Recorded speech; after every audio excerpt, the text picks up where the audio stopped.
Jean Alex. Pag-aaral sa ika-6 na baitang pangkat 1.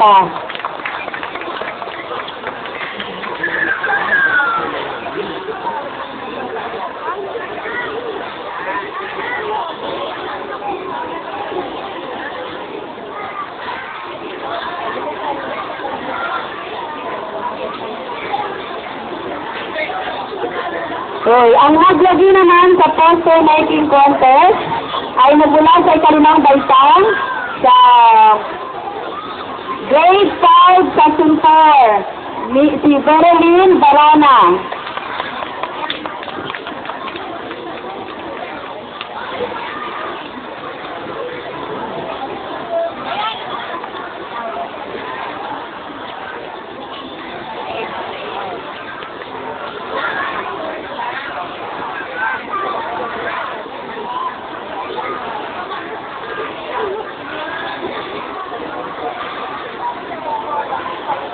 Okay.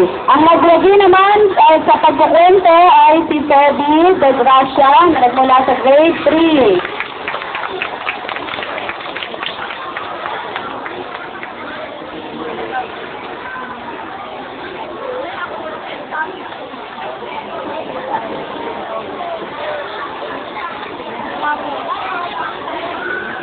Okay. Ang naglagi sa patimpalak sa tula ay ang grade 2. Si Lorien Cabrito.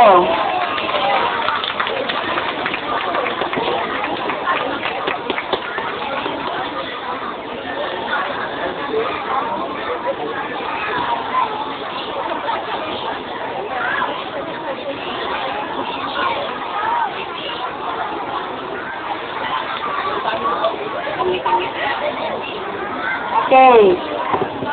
Bumako naman po tayo sa patimpalak sa pagsulat ng sanaysay. Ito po ay pinaglagian ni Meritus Cueto, Gurus at pag-aaral sa ika-6 na baitang pangkat 1. Gayon din po siya ay naglagi rin sa patimpalak sa talumpati. Ito po sa paaralan kaya siya po ay naging representative sa district at saka sa division.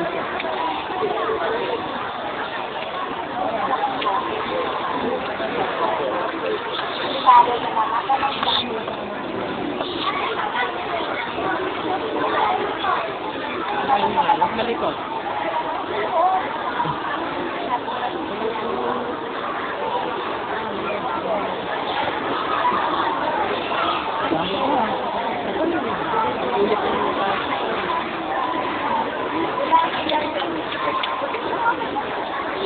Tinatawagan naman natin ngayon si Meritus Cueto. Nag-aaral sa ika-6 na baitang upang isanalo sa atin ang husay niya sa pagtatalungkot. Siya po ay nanalo ng ikatlong pwesto sa panghisitang paligsahan na ginanap sa paaralan ng Alimasa noong 20 Agosto. Nagsimpit at naiuwi naman niya ang 10 medalya noong nakaraang Martes.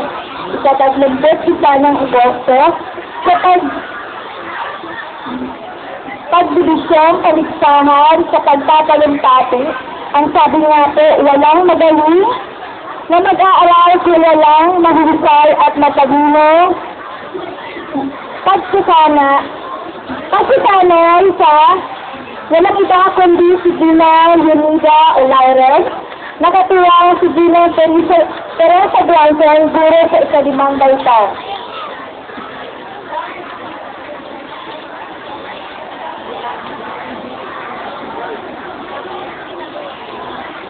Mga pagkaan, isang pag-amon.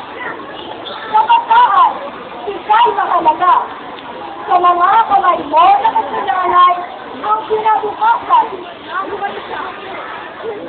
Sa harap ng mga pakilang binaba ng mangyayari ng gagawin sa bansa. Sa wala ng hanap ay konstitusyon, paglang kaway na gamot, pag-abuso sa bata, sa ulapang o pag-ibig ko at sa kalonsa. Tuhan mo ang magagawa ng mga estudyante ay sa mataas sa paaralan. Disiplina at sino ang may laban.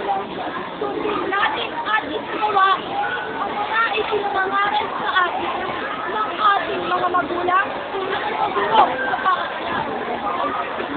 Ang mga gintong pangaral na yaon ay sinikal nila mula sa punong alaman ng karanasan na itinanim sa kanilang mga puso ng mga pangyayaring naganap sa kanilang buhay. Nangalunay, buong katapatang ipinabahagi sa atin upang magulabay natin paglubay at ilaw sa paglalakbay, sumatawag, madilim at pasikot-sikot na landas ng buhay. Sundin natin ang mga batas ng pamahalaan. Makipagtulungan tayo sa kagagandang proyekto para sa kapakanan pangmasa. Mamuhay tayong may paglalang sa Panginoong Diyos na siyang pumapatlubay sa kapalaran ng tao at ng bansa. Aputihin natin ang pag-aaral. Sa lahat ng pamanan ng magulang, ang edukasyon ang pinakamahalaga o ginsong pamanan sa anak. Ito ang pamanang hindi mananakaw, hindi matutunaw, at hindi mawawala sa atin habang tayo'y mabubuhay. Ang edukasyon ay matibay na kalalayan at buong na sentido ng pamumuhay. Tungo sa isang tahimik, unlad, at maligayang kinabukasan. Sapagkat ang edukasyon, ang panatag na gagamitin natin sa pakikitigma laban sa kawalang hanap-buhay, prostitution, drug addiction, at abuso sa mga bata, kahirapan ng buhay, kriminalidad, at kung ano-anong problemang lumiligalig sa lipunan ng tao.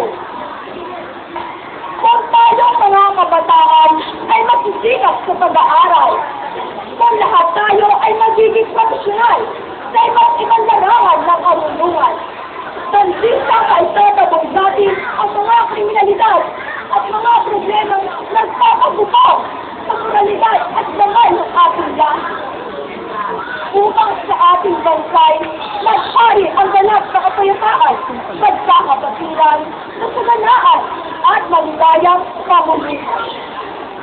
Pakisangkot tayo sa mga programang inilulunsad ng pamahalaan, tulad ng programang Sariling Sikap, ang malalakas nating katawan at ang isip nating malikhain ay magandang panlaban sa kasalukuyan.